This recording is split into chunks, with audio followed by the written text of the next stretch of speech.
Rising foreclosure rates in neighborhoods across the country pose a problem not just to lenders and borrowers, but whole communities as well.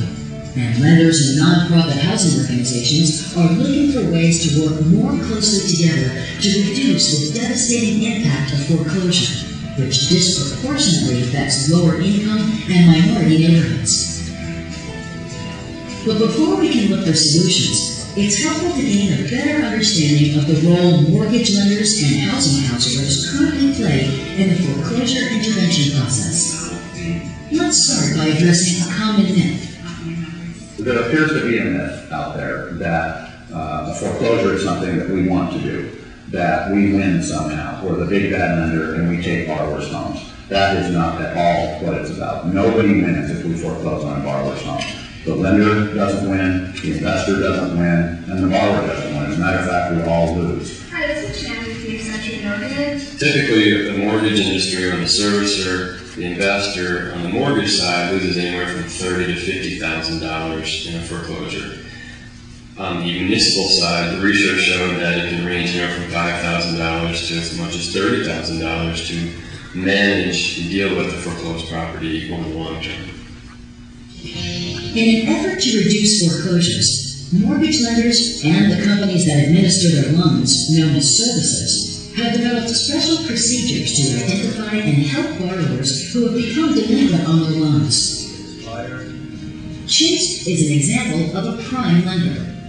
When its borrowers fall behind on their mortgages, Chase will try to work actively with them to find a solution. The goal at Chase is to work with every borrower to try to resolve their issues and get them into a program that will best fit their needs. Chase offers a variety of options to borrowers who have the desire and financial means to stay in their homes. And for those who cannot afford to keep their homes, the company provides still other options short of foreclosure. Borrowers with blemished credit and other high-risk factors typically must turn to higher-cost loan options called subprime or non-prime lending. Subprime lenders offer many of the same foreclosure intervention options as prime lenders. Whether the loan is prime or subprime, if a servicer can get in touch with a borrower, there is a fairly good chance that the foreclosure can be avoided. But one big problem is that many borrowers don't trust lenders and avoid contacting them. Obviously, we make every effort through outbound phone calls, through a series of letters, through door hangers on the property, anything we can do to make contact. Unfortunately, a large percentage of those borrowers wind up in foreclosure, and we wind up foreclosing on simply because they won't talk to us. And that's one important way that housing counselors who are affiliated with nonprofit housing organizations can help. In the case when the homeowner is behind, a counselor would sit down or talk with the homeowner and try to figure out what caused them to fall behind. Take a look at their overall financial situation, what other bills might be behind, and then help the homeowner explore solutions, both those solutions that they can control by making adjustments to income or expenses, as well as what other outside resources might be available to help them improve their situation. A housing counselor has an advantage when it comes to earning the homeowner's trust. We're not asking for the money, we're only asking you if you want to save your home or to try to pull your home out. And if you agree, then we're going to sit down and work with you to try to put those pieces together. And the housing counselor can do things that the servicer cannot. Critical role that we see the housing counselor playing is the early intervention with the consumer, because the sooner that we can have contact with them and have meaningful communication, the more likely we are to be able to have a successful resolution. They get the borrower talking to the servicer again. Either they instruct the borrower to contact the servicer, or they will call the servicer on behalf of the borrower. And the counselor has the time to spend with the borrower. The counselor can meet one-on-one with the borrower for several appointments, still need 2, 3, 4 hours worth of time. That kind of analysis of the problem, the financial situation, and the advice is something that the servicer cannot do. While foreclosure prevention counseling has traditionally been done face-to-face, a number of nonprofit organizations are now offering counseling over the phone. Homeowners are embarrassed and uncomfortable oftentimes going to a face-to-face appointment. This is a pretty emotional issue that they're just not comfortable with talking face-to-face with someone. Also, in face-to-face appointments, research shows that about half the people who schedule appointments don't even show up. So the national hotline is ways to work around that and offer a more easy access point for homeowners. As more and more buyers seek help avoiding foreclosure, loan servicers and housing counselors will inevitably be working together more closely in a mutual attempt to reduce foreclosures. But there are some challenges to be overcome.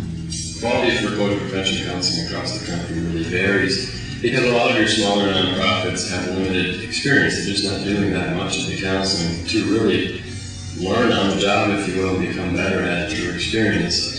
One of the ways to try to improve that, obviously, is some systematic, organized, in-depth training for counselors at all levels. Also, counselors don't always understand the mortgage servicer's limitations. We are bound by our investor guidelines, and that differs from product to product. So we can't just accept every proposal that would come in. We have to look at the situation. We have to go back and see what the investor will allow us to do. If the counselor's not aware of that, it can create a lot of tension and conflict on the phone, because the counselor's saying, well, why don't you just help this person with a nice, affordable solution? And the servicer may say, I can't. He's on disability right now, has been for the past 6 months. The emotion inherent in a foreclosure situation can create additional challenges for both the counselor and servicer. You could have people who are possibly going to be homeless, single mothers who have children, not sure how they're going to make the mortgage payment.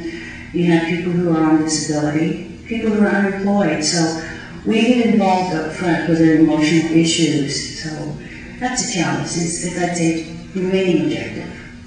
Counselors typically approach lenders in having taken the borrower's side and creating a little bit of an adversarial relationship.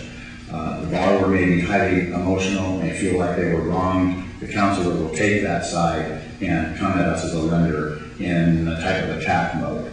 And we need to get those counselors calm down, get them educated, and have them understand what the process is. The most effective way for counselors to communicate with the servicer is by taking the role of facilitator, facilitating information and ideas, and creating a good dialogue on potential solutions, versus taking more of a hardcore advocacy role that typically alienates people and creates barriers to solutions.